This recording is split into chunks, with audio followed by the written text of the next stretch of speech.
안녕하세요. 아시다시피 거의 모든 사람의 등골을 오싹하게 하는 동물이 있습니다.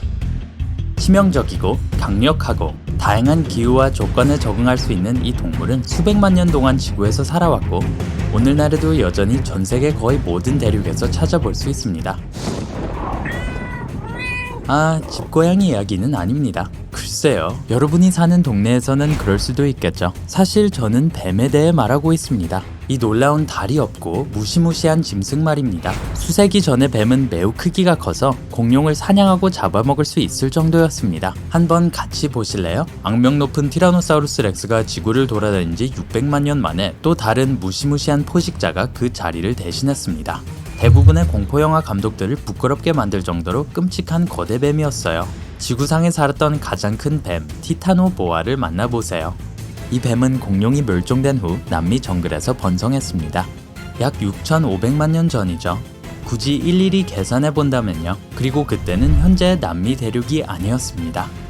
혹시 아나콘다 기억하세요? 아니요, 그 뮤직비디오 말고요.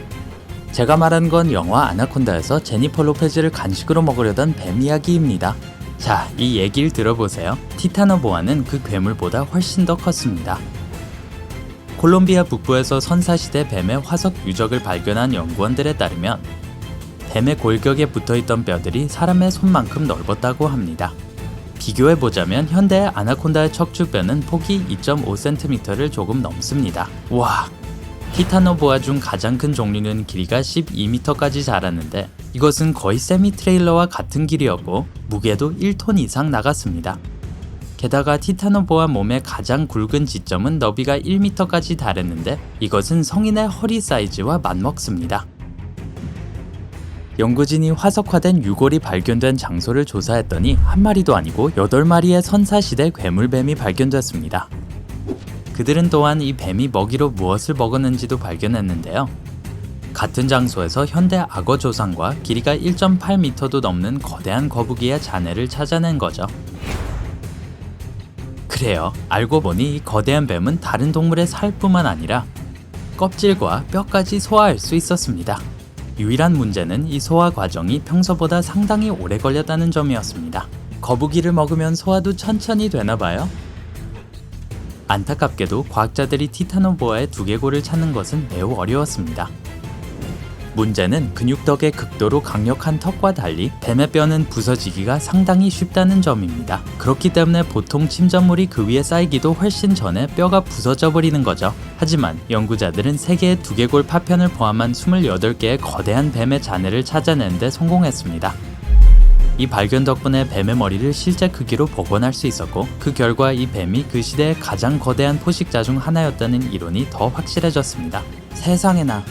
사실 같은 시기에 살았더라면 티라노보아가 티라노사우루스와의 싸움에서 승자가 될 수 있었을 것입니다. 그 시대의 가장 두려운 포식자 중 하나였던 공룡 티라노사우루스는 뼈를 으스러뜨릴 수 있는 턱과 강력한 다리, 그리고 먹이와 적을 때리는 데 사용하던 꼬리가 있었습니다. 게다가 이 공룡은 백상아리 한 마리도 아닌 2마리의 맞먹는 교합력을 갖고 있었어요. 반면에 티라노보아는 비록 다리는 없었지만 조이는 힘이 타의 추종을 불허했습니다.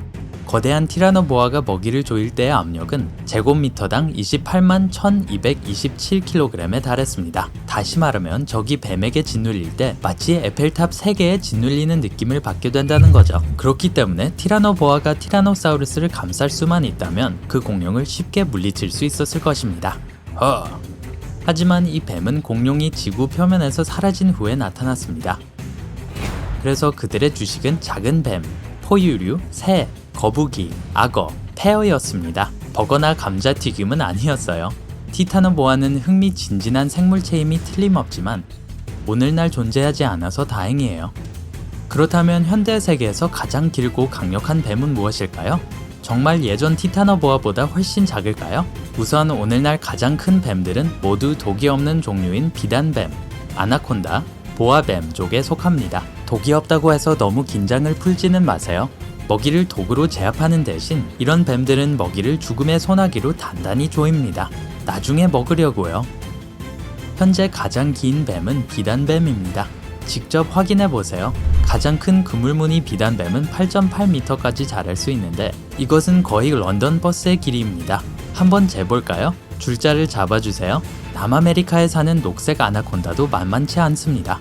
암컷은 수컷보다 더 길고 7m까지 자랄 수 있는데 이건 여러분의 침대보다 3배 반이나 긴 것입니다.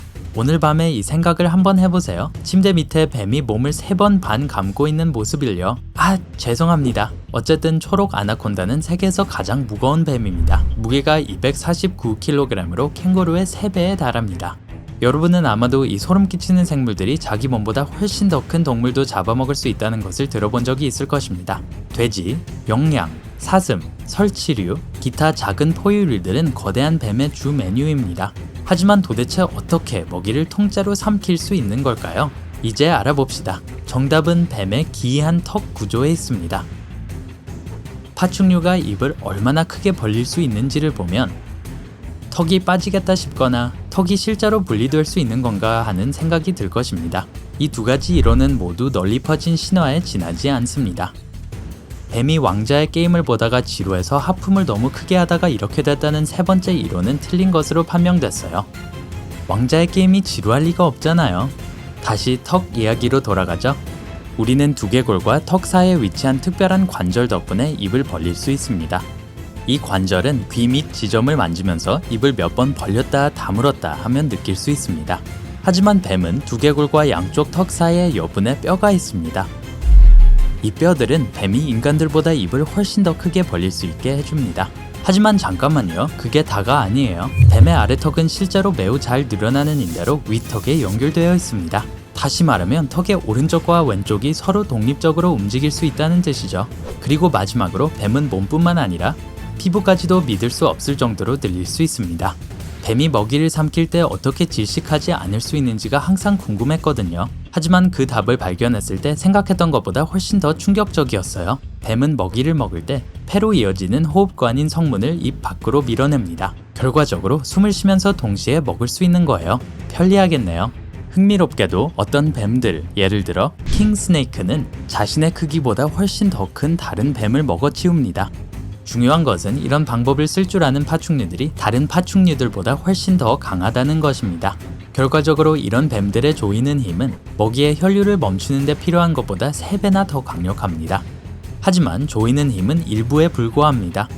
예를 들어 작은 뱀이 훨씬 긴 먹이를 잡았다고 가정해봅시다. 이제 어떻게 해서든 그 뱀을 뱃속에 집어넣어야겠죠. 이게 참 까다롭고 피곤한 과정입니다. 저한테 말해주더라고요. 입을 벌린 작은 뱀의 턱과 뒤쪽으로 날카롭게 구부러진 이빨이 먹이 위를 차근차근 걸어가기 시작합니다. 그리고 뱀은 몸을 길고 짧게 만드는 일련의 움직임을 통해 몸을 압축하죠. 아코디언처럼요. 모든 작업이 끝나면 긴 뱀은 작은 뱀 뱃속에 완전히 들어가게 됩니다. 그리고 15일 정도 기다리기만 하면 먹이가 소화됩니다.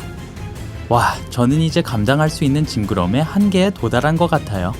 뱀에 대한 다른 충격적인 사실을 알고 있나요?